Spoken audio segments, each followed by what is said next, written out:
Pretty big hit here. Not my happiest hour for sure.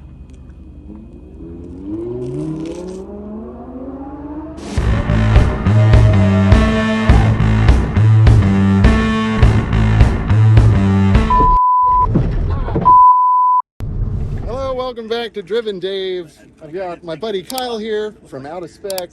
And Kyle, what just happened?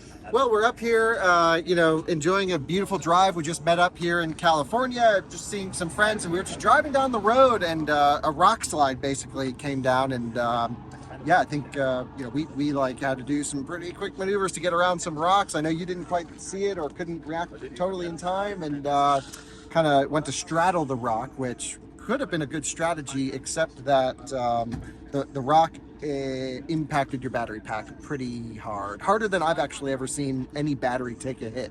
So now the big question is, what's damaged? Is a cell damaged? Is something going? Because there's really nothing we can do. If it's a dent in the pack and nothing was damaged, we're fine, like from a safety perspective.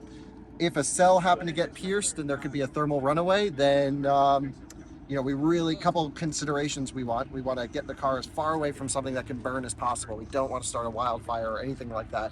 Up here, we just want to, keep it as safe as possible, keep an eye on alerts. At the end of the day, insurance will cover the battery pack. It's a collision. We should actually go back and take a picture of the rock just to document all of that. But super unfortunate, and I've never seen a battery pack take a hit like this. You should show the viewers. Yeah, let's take a look. As Kyle said, took a pretty big hit here. Not my happiest hour for sure.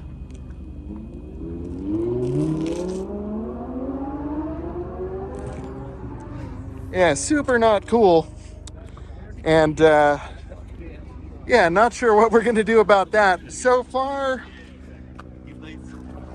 come back into the car here. No connectivity, but no alerts. So far so good. We'll probably go back and take a look just to be sure that everything's okay, and we'll take a few good pictures of that rock. Slowing you down. So, is this rattle normal? Oh, there's like a adapter down there. Oh, I see. Okay. Yeah. Okay. As long as that's normal. Yeah. The car feels really soft. Yeah, it's super soft. Yeah. Which normally is fine, just making sure it didn't grab a brake line or anything. Yeah. It's okay. Let's go find this rock. Rock and roll. Model 3 is just perfect. It's a great little car. They really know how to build a nice machine here. Okay, yeah. So it looks like you smashed it and split it. Yeah. I think you literally split the rock open. Holy crap, dude. Yep, you split that thing. Oh, it doesn't hurt if we run over it again. Yeah. At this point. Hey everybody, here we are in the editing room, Driven Dave Studios, and I wanted to just kind of conclude this part of the video, just kind of talking about the next steps. So obviously you saw the damage, you saw the rock, or what was left of the rock after my car destroyed it. I mean, shout out to the Tesla for being tough as nails, man. That car is fantastic.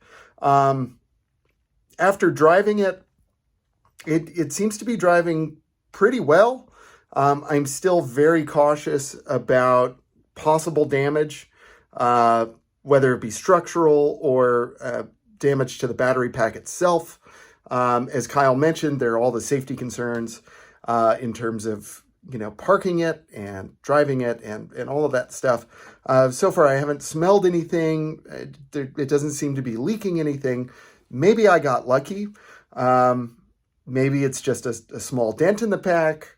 Maybe it missed the pack. I just don't know.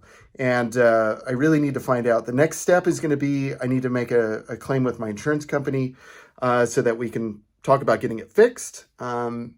Also, I want to get it up on a lift or on a ramp, take a look at the damage, at least for myself, to get a better idea of what's going on there. And then kind of, take my best guess as to what's going to happen. it could go a number of ways at this point. It could just be maybe just those panels that protect everything. Maybe those took the hit. Maybe that's all that needs to be replaced. That would be awesome. I'd be very happy with that outcome.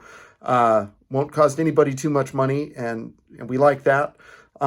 Worst case scenario, they total the car. Hopefully that's not on the table for discussion, because that's not what I want at all. I was just kind of starting to get to know the car. Somewhere in the middle would be maybe it needs a new battery pack and those cosmetic panels replaced. Again, that would be fine too. I want to be able to use the car and have it be safe and reliable and everything. So far it's been good.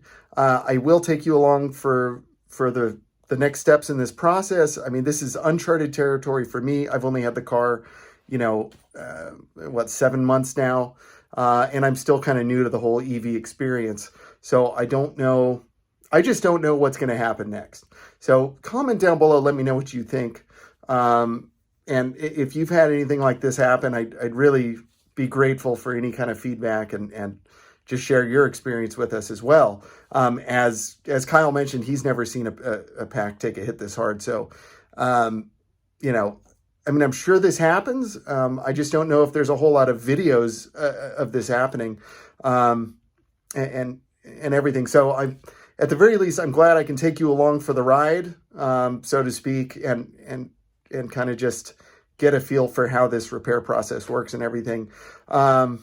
So yeah, but I'm still very beside myself about the whole thing. Honestly, I am super bummed out. But on the positive, nobody was hurt. I wasn't hurt. All of that's a huge positive. And the other positive is, again, Kyle couldn't have been a better friend. Zach, everybody else that was hanging with us, really did their best to lift my spirits. Because I was just like ready to puke. I was so upset, and I still am. I look at the car and just go like, oh man, you know how you feel. Like it's just terrible. The whole situation with the rock in the road, I was coming up on it, and I'm like, what is that? And by the time I could figure out what the heck it was, I couldn't move. Like, it was too late. I got on the brakes. It was a double yellow line. I didn't feel like I had enough room to avoid it. And so, as Kyle said, like, I just went for like the straight on, tried to straddle it, but it was too big. I guess I did everybody else a favor by breaking it up. But I was unable to see everybody swerving for it because I was way far back, just enjoying the day. So it was just a really upsetting thing. I generally don't even drive anywhere for fun. I generally just drive to work. So this was like the first time I've gone out and just hanging out with some people, having a good time, just enjoying the nice weather and stuff. Like, I just can't believe my luck. There's that old saying, if it weren't for bad luck, I wouldn't have any luck at all.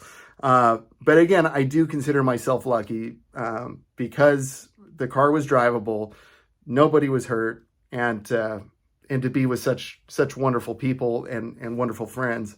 So at least I got that going for me, which is really, really nice. Like I said, be sure to subscribe down below. Be sure to comment, and let me know what you think is going to happen with this. I'm about to call my insurance company, so we'll see. I'll post some updates as soon as I have them. Feels weird to say, but until next time, stay driven. Bye-bye.